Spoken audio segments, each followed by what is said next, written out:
Seorang buruh publik asing tanpa jabatan, tanpa kekuasaan. Hari ini, ia menyelamatkan nyawa CEO paling berpengaruh di Korea. Tak ada yang menyangka keputusan CEO cantik ini akan menggemparkan seluruh pabrik dan mengubah hidup seorang TKI selamanya. Apa yang sebenarnya terjadi di gudang pabrik itu? Mengapa sang CEO sampai menangis di depan seluruh karyawan? Dan keputusan apa yang membuat semua orang terdiam lalu bertepuk tangan? Ini bukan cerita biasa. Ini kisah nyata tentang ketulusan, takdir, dan keajaiban kerja keras. Jangan kemana-mana, karena cerita ini akan membuatmu berpikir. Apakah ketulusan masih punya tempat di dunia yang keras ini? Pagi itu langit Korea tampak cerah. Sinar matahari memantul di dinding kaca sebuah perusahaan elektronik besar yang berdiri megah di kawasan industri. Udara pagi masih dingin, namun di dalam pabrik, suasana sudah memanas.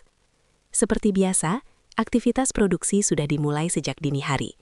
Suara mesin pengepres berdengung tanpa henti, berpadu dengan derak conveyor belt yang membawa komponen elektronik baru. Aroma oli mesin dan plastik yang baru dicetak memenuhi udara, menjadi bau sehari-hari yang tak lagi disadari para pekerja. Di antara puluhan buruh yang mengenakan seragam pabrik warna merah yang sama, tampak seorang pria bertubuh sederhana, namun sorot matanya penuh keteduhan. Namanya Agung, seorang TKI asal Sulawesi yang telah bertahun-tahun bekerja di Korea. Wajahnya sedikit lelah. Guratan di pelipisnya menunjukkan jam kerja yang panjang. Namun rautnya tetap tenang. Agung dikenal sebagai pekerja yang jarang berbicara. Ia selalu bergerak cepat dan efisien, tetapi ia selalu menjadi orang terakhir yang berhenti bekerja. Ia memegang teguh prinsip di kampungnya bahwa mencari nafkah adalah amanah yang harus dijalankan dengan sungguh-sungguh. Bahkan jika pekerjaan itu hanyalah menyusun kardus di sudut gudang yang penuh debu. Pagi itu, Agung sedang membereskan barang-barang elektronik di gudang belakang pabrik. Udara di sini lebih pengap dan lembab dibandingkan area produksi utama. Tetesan keringat mengalir dari pelipisnya menuju dagunya, terasa asin dan lengket. Ia mengangkat kardus demi kardus yang berisi produk setengah jadi.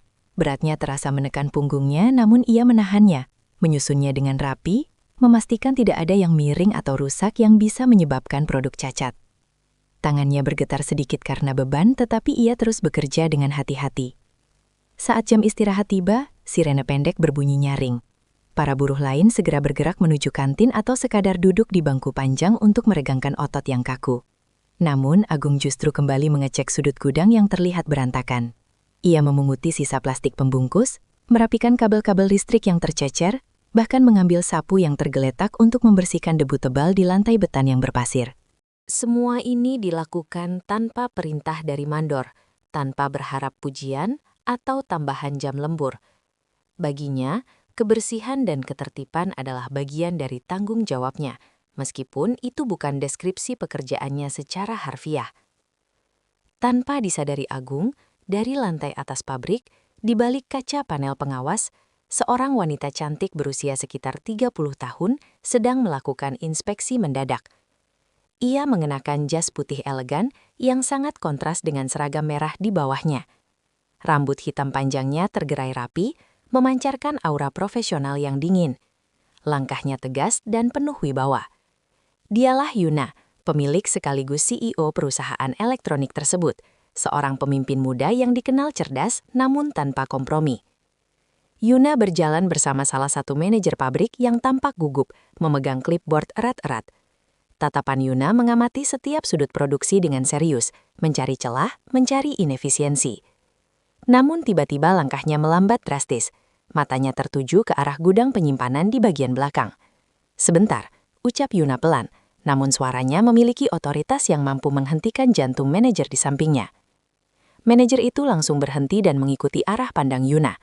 Dari kejauhan, melalui celah rak-rak besi tinggi, terlihat Agung yang masih bekerja keras, mengangkat dan membersihkan seorang diri, padahal jam istirahat sudah dimulai. Cahaya matahari sore yang miring masuk melalui ventilasi kecil, membuat debu-debu di udara terlihat menari di sekitar sosoknya yang fokus. Siapa pria itu?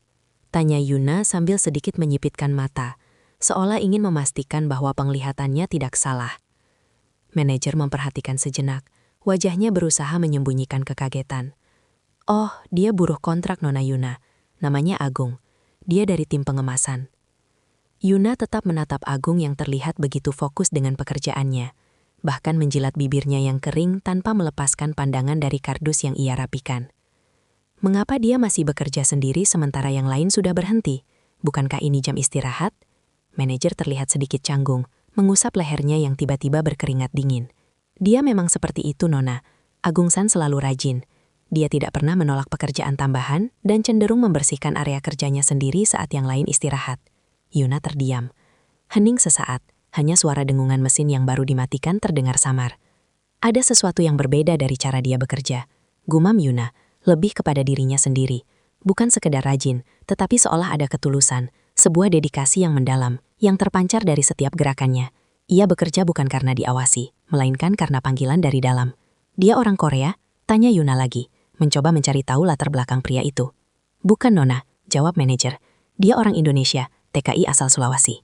Dia sudah bekerja di sini hampir 5 tahun. Yuna mengangguk pelan. Hatinya tersentuh tanpa alasan yang jelas. Sebagai pemilik perusahaan besar, ia sudah terbiasa melihat pekerja keras, bahkan pekerja yang rela lembur demi uang.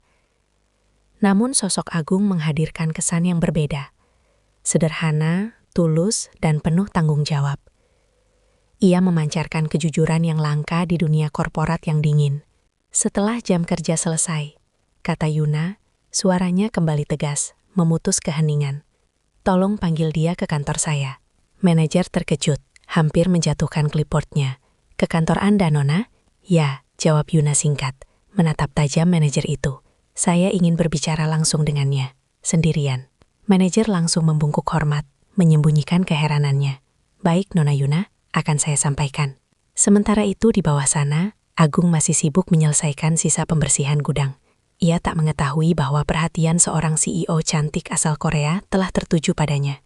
Ia tak pernah membayangkan bahwa kerja kerasnya hari itu, yang ia anggap biasa saja, akan menjadi awal dari perubahan besar dalam hidupnya. Hari itu takdir mulai bergerak perlahan, tanpa suara, tanpa tanda, namun pasti. Sore hari suasana pabrik mulai lengang. Mesin-mesin produksi satu persatu dimatikan, dan para pekerja melepas helm serta sarung tangan mereka. Kelelahan setelah seharian berinteraksi dengan bahan kimia dan logam terasa menusuk tulang. Agung masih berdiri di sudut gudang, mengemasi peralatan kerjanya ketika seorang staf administrasi menghampirinya. Agung San, Anda diminta ke kantor Nona Yuna. Ucap staf itu singkat, suaranya sedikit kaku karena gugup menyampaikan perintah dari CEO. Agung tertegun, jantungnya berdegup lebih cepat. Selama bekerja di pabrik itu, belum pernah sekalipun ia dipanggil langsung oleh pemilik perusahaan. Biasanya, ia hanya berurusan dengan mandor atau manajer. Perasaan campur aduk antara takut, bingung, dan sedikit rasa hormat yang mendalam menyelimuti dirinya. Dengan perasaan tak menentu, Agung merapikan seragam merahnya yang agak kotor, membuang sisa debu dari celananya, lalu melangkah mengikuti staf menuju lantai atas. Semakin tinggi lantai yang mereka capai, semakin sunyi suasananya. Koridor berkarpet tebal, pendingin udara terasa dingin, aroma kopi premium menyeruak, sangat berbeda dari bau logam dan oli di bawah. Pintu kantor Yuna terbuka perlahan. Ruangan itu luas, bersih, didominasi warna putih minimalis, dan dipenuhi cahaya yang berasal dari jendela besar yang memperlihatkan pemandangan kota. Yuna duduk di balik meja kerja modern yang terbuat dari kaca tebal.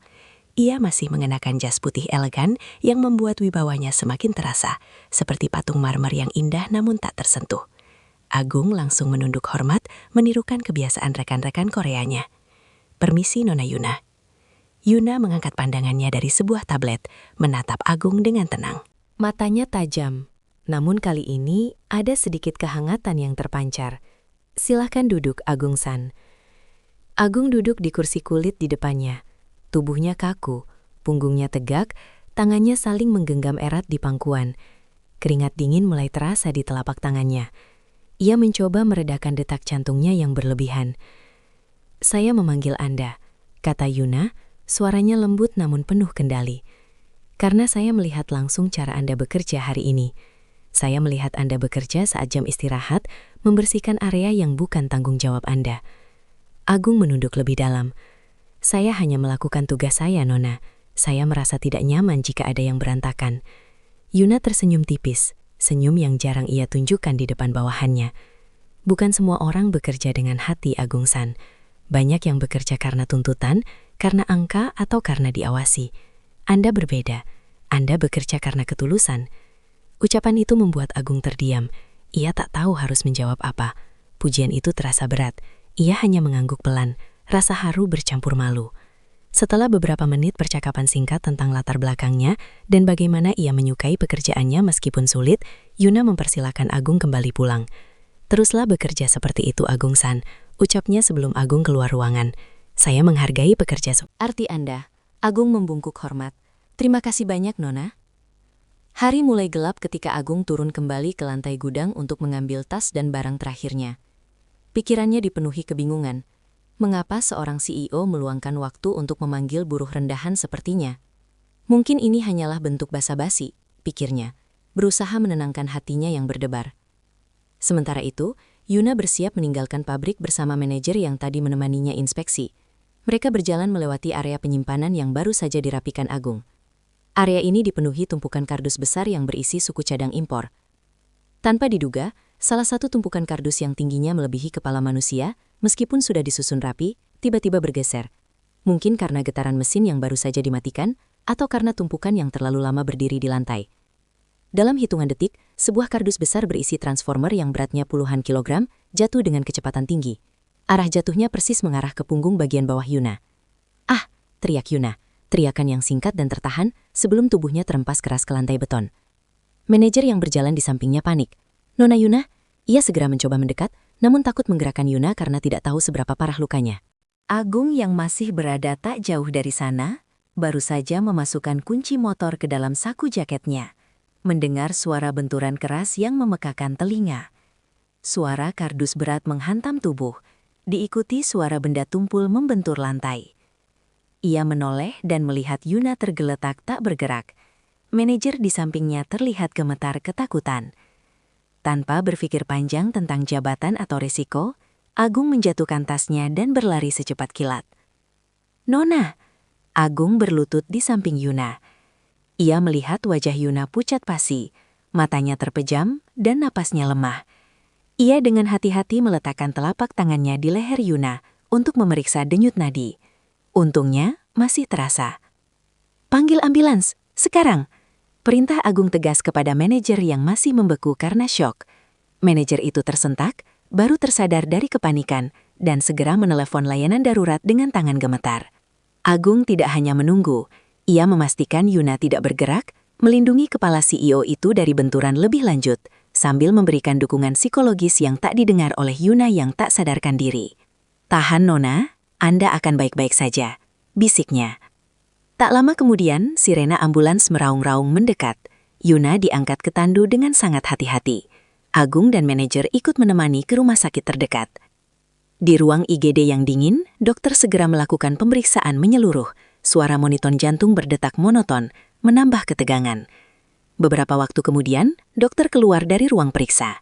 "Tidak ada patah tulang atau cedera serius di kepala," kata dokter, membuat manajer menghela napas lega yang besar.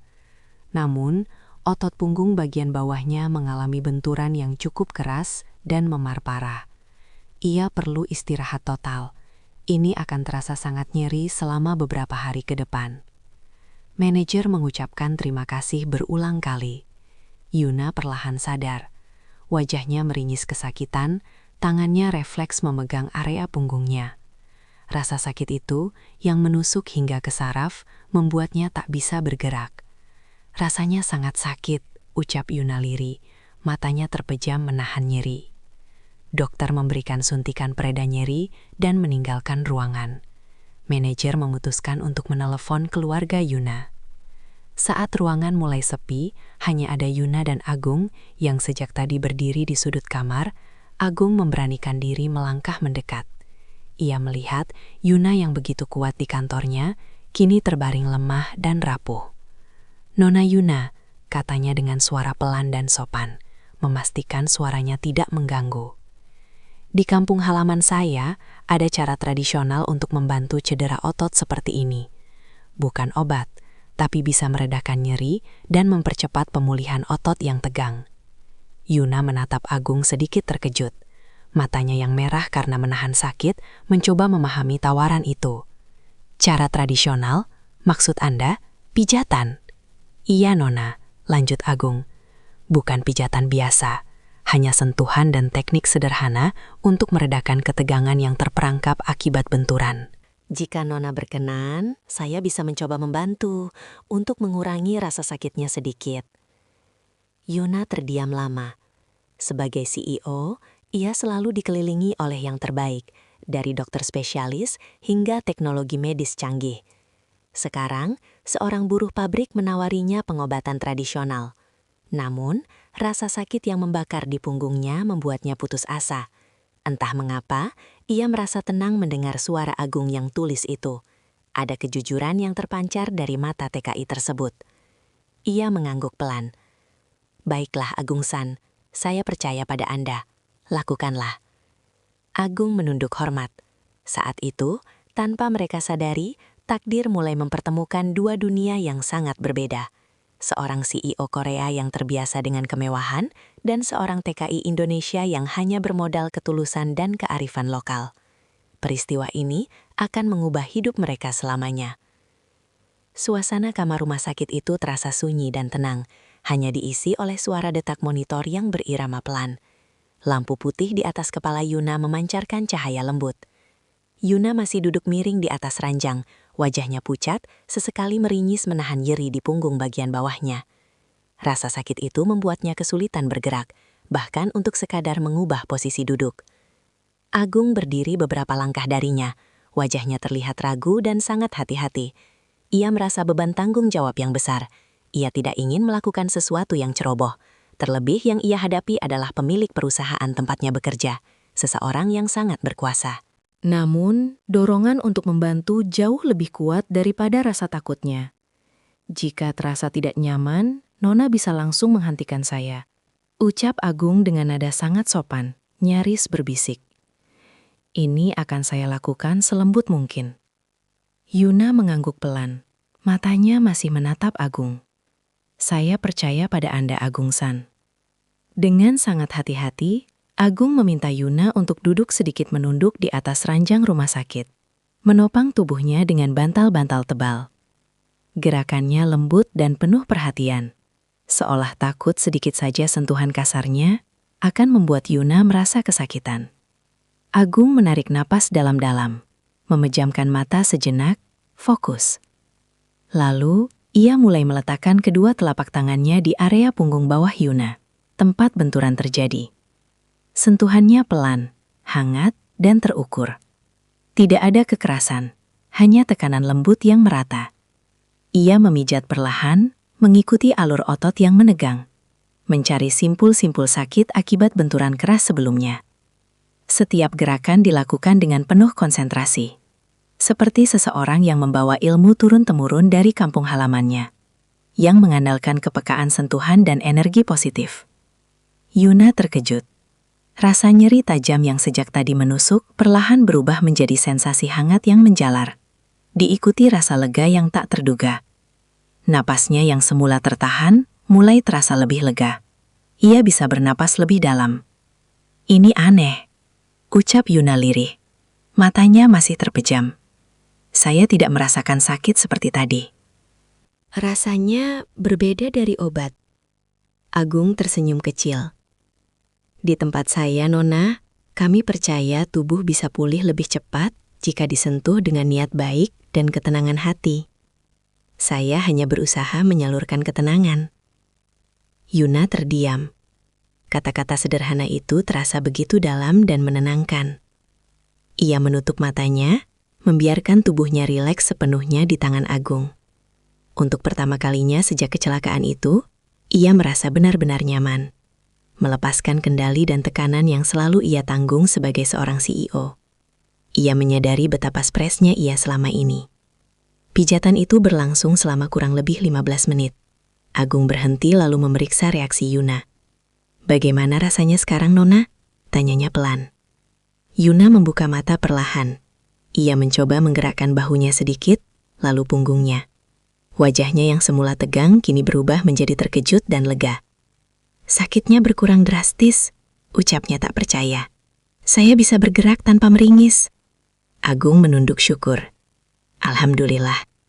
Malam itu Yuna bisa tidur lebih nyenyak. Rasa nyeri memang belum hilang sepenuhnya, tetapi tubuhnya jauh lebih ringan dan pikirannya terasa lebih damai. Sebelum Agung pamit pulang, Yuna memanggilnya. Agung-san, katanya lembut. Saya tahu Anda lelah setelah bekerja seharian. Tapi bisakah Anda datang lagi besok setelah jam kerja? Saya rasa saya membutuhkan sentuhan itu lagi. Agung terkejut. Ia melihat ketulusan di mata Yuna. Jika itu tidak merepotkan Nona, dan jika Nona memperbolehkan, saya bersedia, Nona. Keesokan harinya, tepat setelah jam kerja berakhir, Agung kembali ke rumah sakit. Meski tubuhnya lelah setelah seharian berdiri dan bergerak di pabrik, langkahnya tetap ringan. Ia merasa ada tanggung jawab moral yang harus ia jaga terhadap orang yang membutuhkan bantuannya. Hari kedua, pijatan kembali dilakukan. Yuna sudah bisa duduk lebih tegak dan bahkan mencoba berdiri perlahan. Raut wajahnya tidak lagi setegang sebelumnya. Bahkan ia mulai tersenyum kecil saat Agung mulai memijat, meredakan simpul ototnya. Saya tidak menyangka seorang buruh pabrik bisa memiliki kemampuan seperti ini, ucap Yuna pelan sambil menikmati sentuhan hangat itu. Anda bisa saja menjadi terapis handal di Seoul. Agung hanya tersenyum sederhana. Ilmu ini saya pelajari dari orang tua saya di kampung, Nona. Mereka selalu berkata, menolong orang lain dengan apa yang kita miliki adalah bentuk ibadah yang paling sederhana dan paling besar pahalanya. Saya tidak mencari uang dari ini, Nona. Kata-kata itu membuat Yuna terdiam lama. Hatinya terasa tersentuh. Sebagai seorang CEO, ia terbiasa dengan dunia yang keras, penuh persaingan dan hitungan untung rugi. Semua orang yang mendekatinya selalu memiliki agenda tersembunyi. Namun, Agung hadir dengan ketulusan yang nyaris ia lupakan, mengingatkannya pada nilai-nilai kemanusiaan yang tergerus oleh ambisi korporat. Hari ketiga, kondisi Yuna semakin membaik. Ia sudah bisa berjalan pelan-pelan di dalam kamar dan senyumnya semakin lebar. Bahkan, ia sesekali bercanda ringan dengan Agung. Saya merasa lebih baik setiap kali Anda datang, kata Yuna jujur, menatap Agung yang kini sedang merapikan selimutnya. Bukan hanya tubuh saya, tapi juga hati saya, Agung-san. Terima kasih. Agung menunduk sedikit canggung. Ia merasa tidak pantas menerima pujian sebesar itu. Saya hanya melakukan apa yang bisa saya lakukan, Nona. Namun, di dalam hati Yuna sudah tumbuh rasa hormat yang begitu besar. Bukan karena pijatan itu semata, melainkan karena ketulusan, kesabaran, dan kerendahan hati Agung. Ia telah melihat cahaya dalam kegelapan. Ia telah melihat sifat kepemimpinan sejati, yang tersembunyi di balik seragam buruh merah yang lusuh. Tanpa disadari keduanya, 3 hari di kamar rumah sakit itu telah membangun ikatan yang kuat. Ikatan yang kelak akan mengubah jalan hidup seorang buruh pabrik menjadi sesuatu yang tak pernah ia bayangkan sebelumnya. Pagi hari keempat menyapa Korea dengan udara yang lebih sejuk dari biasanya. Cahaya matahari pagi menembus jendela kamar rumah sakit tempat Yuna dirawat. Untuk pertama kalinya sejak kecelakaan itu, Yuna terbangin tanpa rasa nyeri tajam di punggungnya. Ia menarik napas dalam, merasakan udara memenuhi paru-parunya, lalu perlahan menggerakkan tubuhnya. Ia menggeser tubuh ke tepi ranjang, dan kakinya menyentuh lantai dengan hati-hati. Tidak ada lagi rasa sakit yang membuatnya meringis seperti hari-hari sebelumnya. Yuna duduk di tepi ranjang. Wajahnya menunjukkan keterkejutan bercampur kelegaan yang luar biasa. Aku bisa berdiri, gumamnya pelan, seperti sebuah doa yang terkabul. Sebuah senyum tipis namun penuh kebahagiaan muncul di bibirnya.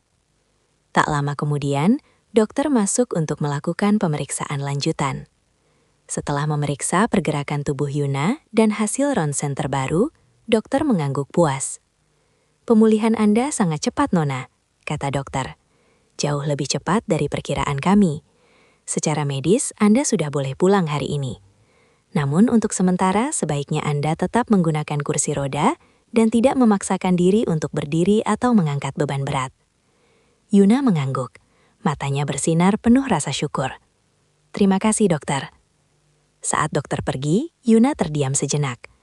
Ia memandang ke arah jendela, lalu ke arah pintu, seakan menunggu seseorang.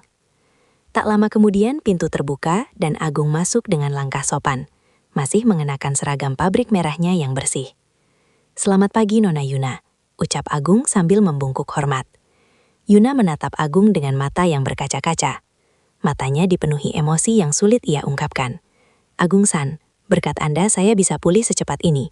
Dokter terkejut, saya pun terkejut. Anda menyelamatkan saya 2 kali. Pertama dari kardus itu, kedua dari rasa sakit yang tak tertahankan. Agung menunduk rendah. Semua karena izin Tuhan, Nona. Saya hanya perantara. Hari itu, Yuna bersiap pulang. Seorang manajer datang membawa kursi roda yang telah dihias sedikit untuk menyambut kepulangan CEO mereka. Dengan bantuan manajer dan Agung, Yuna perlahan duduk di atasnya. Meski masih terasa sedikit kaku, ia tidak lagi kesakitan seperti sebelumnya. Perjalanan menuju rumah Yuna terasa hening. Dari balik jendela mobil mewah itu, Yuna memandang jalanan kota yang sibuk. Namun pikirannya melayang jauh. Ingatannya kembali pada sosok Agung. Seorang buruh pabrik yang sederhana, namun memiliki hati yang luar biasa. Setibanya di rumah besar milik Yuna, Agung dan manajer membantu Yuna masuk. Rumah itu mewah dan luas, didominasi marmer dan perabot mahal, namun terasa dingin dan sunyi. Yuna baru menyadari betapa sunyinya hidupnya tanpa kehadiran orang-orang yang tulus. Di ruang tamu yang luas, Yuna memecah keheningan. Agung-san, katanya pelan, terima kasih sudah menemani saya selama masa sulit ini. Saya akan meminta manajer memberikan bonus khusus untuk Anda. Agung tersenyum sopan. Saya melakukan ini bukan untuk bonus, Nona. Itu sudah kewajiban saya sebagai manusia, untuk menolong sesama. Yuna menghela napas panjang lalu menoleh ke arah manajer. Tatapannya berubah tegas, penuh wibawa, seperti seorang pemimpin yang telah kembali bangkit dari keterpurukan. Besok, kata Yuna mantap, saya ingin kembali ke pabrik. Saya ingin semua karyawan dikumpulkan di aula utama. Berikan pemberitahuan bahwa saya akan memberikan pidato penting tentang masa depan perusahaan.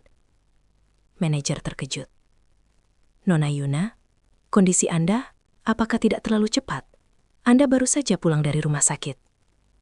Saya tahu batas saya, potong Yuna. Tapi ada hal penting yang harus saya sampaikan kepada seluruh karyawan. Sesuatu yang lebih penting dari jadwal produksi atau target bulanan kita. Manajer terdiam lalu mengangguk hormat. Baik, Nona. Semua akan kami siapkan. Agung yang mendengar percakapan itu merasa bingung. Ia tak berani bertanya. Namun firasatnya mengatakan bahwa sesuatu yang besar akan terjadi. Malam itu, Yuna duduk sendiri di kamarnya. Ia memandang langit Korea dari balik jendela besar. Dalam keheningan, ia mengingat kembali wajah Agung, ketulusan di matanya, dan sentuhan hangat yang menghilangkan rasa sakitnya. Selama ini, hidupnya adalah perlombaan tanpa akhir.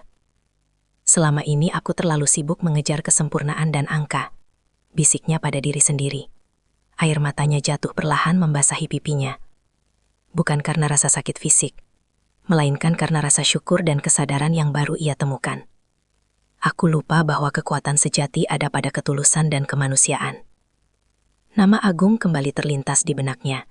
Seorang pria asing dari negeri jauh yang datang bukan membawa ambisi, melainkan ketulusan yang menyelamatkan hidup dan jiwanya. Yuna mengepalkan tangannya pelan. Tekadnya menguat. Besok, ia tidak hanya akan kembali sebagai CEO yang sukses, tetapi sebagai seseorang yang telah menemukan makna baru tentang kepemimpinan dan kemanusiaan. Pagi itu, suasana pabrik elektronik Yuna terasa berbeda dari biasanya. Sejak subuh, para karyawan sudah berdatangan dengan rasa penasaran yang membuncah. Kabar bahwa Nona Yuna, sang CEO, akan datang langsung ke pabrik, meski masih dalam masa pemulihan, menyebar cepat di antara para pekerja. Aula besar pabrik disiapkan dengan cepat. Kursi-kursi disusun rapi, dan seluruh aktivitas produksi dihentikan sementara, menciptakan keheningan yang tak biasa di gedung industri itu. Tak lama kemudian, sebuah mobil hitam mewah berhenti di depan gedung utama. Manajer turun lebih dulu, lalu membuka pintu belakang. Dengan hati-hati, Yuna keluar, duduk di atas kursi roda, mengenakan setelan kerja sederhana namun tetap anggun. Wajahnya terlihat lebih pucat dari biasanya, tetapi sorot matanya tajam dan penuh tekad. Para karyawan terdiam 1000 bahasa. Mereka tak menyangka CEO mereka datang dalam kondisi seperti itu. Mereka saling berbisik, menyalurkan rasa simpati dan rasa hormat yang mendalam. Yuna dibantu masuk ke aula dan diarahkan ke panggung kecil yang sudah disiapkan. Semua karyawan berdiri, memberikan penghormatan terakhir sebelum Yuna mulai berbicara. Agung berada di barisan belakang, di antara buruh-buruh lain yang mengenakan seragam merah. Hatinya berdebar kencang. Ia merasa seperti berada di dalam mimpi yang tidak ia pahami. Ia hanya buruh pabrik biasa. Yuna meraih mikrofon. Aula menjadi sunyi total. Bahkan dengungan pendingin ruangan pun terasa nyaring. "Terima kasih karena telah berkumpul hari ini," ucap Yuna dengan suara tenang namun jelas. Suaranya diproyeksikan oleh pengeras suara ke seluruh ruangan. "Saya tahu kondisi saya belum sepenuhnya pulih. Namun ada hal yang lebih penting daripada rasa sakit fisik saya, yang harus saya sampaikan kepada kalian semua." Ia berhenti sejenak, menarik nafas dalam-dalam, menahan emosi yang mulai membuncah. Pandangannya menyapu seluruh ruangan, lalu berhenti pada satu titik, ke arah barisan belakang, tepat di sosok Agung. "Beberapa hari lalu," lanjut Yuna, suaranya mulai bergetar. "Saya mengalami kecelakaan serius di gudang pabrik ini. Dalam kondisi lemah, tak berdaya, dan sangat kesakitan. Ada seseorang yang menolong saya tanpa pamrih. Bukan hanya membawa saya ke rumah sakit, tetapi juga merawat saya, mengurangi rasa sakit saya, dengan ketulusan yang luar biasa." Para karyawan mulai saling memandang, berbisik penasaran siapa gerangan pahlawan anonim yang dimaksud. Yuna mengangkat tangannya sedikit, meminta keheningan. "Agung-san, bisakah Anda maju ke depan, nak?" Agung terkejut. Tubuhnya terasa kaku. Ia menoleh ke kiri dan kanan, memastikan CEO itu memang memanggil namanya. Rekan-rekan kerjanya mendorongnya perlahan. Dengan langkah ragu, Agung berjalan ke depan aula. Setiap pasang mata, dari manajer hingga buruh kontrak, tertuju padanya. Agung berdiri di depan panggung, menunduk hormat. Kakinya terasa lemas. Yuna menatap Agung lama, matanya berkaca-kaca, dipenuhi rasa terima kasih yang tak terhingga. "Agung-san," ucapnya lirih, "Anda datang ke negara ini sebagai buruh pabrik. Anda tidak memiliki jabatan tinggi, Anda tidak memiliki kekuasaan, dan Anda bukan warga negara Korea. Namun sikap, tanggung jawab, dan ketulusan hati Anda melampaui jabatan dan kekayaan apapun yang saya miliki." Air mata Yuna akhirnya jatuh, menetes membasahi pipinya yang pucat. Aula mendadak hening, keheningan yang sangat emosional. Para karyawan terkejut melihat CEO mereka menangis di hadapan publik. "Selama ini," lanjut Yuna dengan suara bergetar, berusaha mengendalikan emosinya, "saya percaya kepemimpinan hanya tentang angka, target, dan keuntungan. Saya menuntut kesempurnaan. Namun, Anda mengajarkan saya bahwa manusia adalah inti dari sebuah perusahaan. Ketulusan adalah mata uang yang jauh lebih berharga daripada profit miliaran won." Agung tak mampu lagi menahan gejolak batinnya. Air matanya mulai mengalir deras, membasahi seragam merahnya. Ia teringat perjuangannya di Korea, malam-malam sepi jauh dari keluarga, kerja keras tanpa keluhan, dan doa-doa yang ia panjatkan diam-diam, meminta agar kerja kerasnya tidak sia-sia. Yuna menghela napas, menyeka air matanya, lalu berbicara dengan suara yang kembali tegas, penuh otoritas. "Oleh karena itu," kata Yuna, suaranya bergema di seluruh aula, "mulai hari ini, untuk menghargai ketulusan, dedikasi, dan kemanusiaan yang telah ditunjukkan Agung-san, saya memutuskan untuk mengangkat Agung sebagai manajer lapangan di perusahaan ini. Jabatan ini setara dengan manajer Korea lainnya, dengan gaji dan fasilitas yang setara. Saya tidak peduli dengan latar belakangnya, karena dia telah membuktikan kualitas dirinya sebagai manusia dan pemimpin sejati. Sejenak, aula membeku dalam kebisuan. Lalu suara tepuk tangan bergemuruh memenuhi ruangan, jauh lebih keras dari suara mesin produksi manapun. Beberapa karyawan berdiri, sebagian terkejut, sebagian tersenyum bangga dan haru. Manajer pabrik pun tampak terharu, membungkuk kepada Agung. Agung menunduk dalam-dalam, tubuhnya gemetar. Ia mencoba berbicara, namun suaranya tercekat. Saya tidak pantas, Nona, ucapnya dengan suara bergetar, antara bahagia dan tak percaya. Saya hanya orang biasa. Yuna menggeleng pelan, senyum tulus terukir di bibirnya. Ia mendorong kursi rodanya sedikit mendekat ke arah Agung. Justru karena ketulusan dan kerendahan hati itulah Anda pantas, Agung-san. Saya tidak melihat Anda dari latar belakang, bangsa, atau jabatan lama Anda. Saya melihat hati Anda. Agung tak mampu lagi menahan air mata. Ia membungkuk hormat dalam-dalam, lebih rendah dari yang pernah ia lakukan. Air matanya jatuh ke lantai aula. Dari seorang buruh pabrik sederhana, ia kini berdiri sebagai pemimpin. Diakui bukan karena kekuasaan, tetapi karena ketulusan. Hari itu, bukan hanya hidup Agung yang berubah. Yuna pun telah menemukan arti sejati dari kepemimpinan dan rasa syukur. Sahabat Ruang Rantau, dari cerita Agung dan Nona Yuna, kita belajar bahwa kerja keras, ketulusan, dan keikhlasan tidak pernah sia-sia. Agung tidak meminta balasan apapun, ia hanya menunaikan tugasnya sebagai manusia yang peduli. Namun justru dari ketulusan itulah, Tuhan membuka jalan yang tidak pernah ia bayangkan sebelumnya. Pesan moral dari kisah ini adalah, jangan pernah meremehkan diri sendiri, dan jangan pernah menyerah hanya karena keadaan. Berapapun kecilnya pekerjaan Anda, lakukanlah dengan hati yang besar. Setiap orang punya waktunya masing-masing. Selama kita jujur, sabar, dan terus berbuat baik, hasil terbaik akan datang pada saat yang paling tepat, pada takdir yang paling indah. Doa terbaik untuk kalian semua yang menonton video ini, dimanapun kalian berada, baik yang sedang merantau maupun yang sedang berjuang di kampung halaman. Semoga Allah Subhanahu wa Ta'ala memberikan kesehatan, kelapangan rezeki, kekuatan dalam menghadapi setiap ujian hidup, dan membalas setiap kebaikan yang kalian lakukan dengan keberkahan yang berlipat ganda. Semoga setiap langkah kalian dimudahkan, dan setiap doa yang dipanjatkan dikabulkan. Amin, ya Robbal Alamin. Terima kasih sudah menonton sampai akhir. Jika kalian menyukai cerita penuh makna tentang perjuangan, ketulusan, dan keajaiban takdir seperti ini, jangan lupa subscribe channel Ruang Rantau, aktifkan lonceng notifikasi, dan bagikan video ini agar semakin banyak orang mendapatkan inspirasi dan semangat hidup.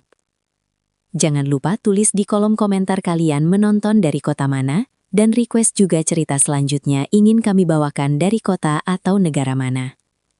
Disclaimer, cerita dalam video ini sepenuhnya adalah karya fiksi. Jika terdapat kesamaan nama, tempat maupun kejadian dengan pihak tertentu, hal tersebut tidak disengaja dan hanya kebetulan semata. Kami mohon maaf apabila terdapat salah kata, penyebutan nama, atau bagian cerita yang kurang berkenan. Sampai jumpa di cerita selanjutnya di Ruang Rantau, karena setiap malam selalu ada kisah yang menemani dan menguatkan hati.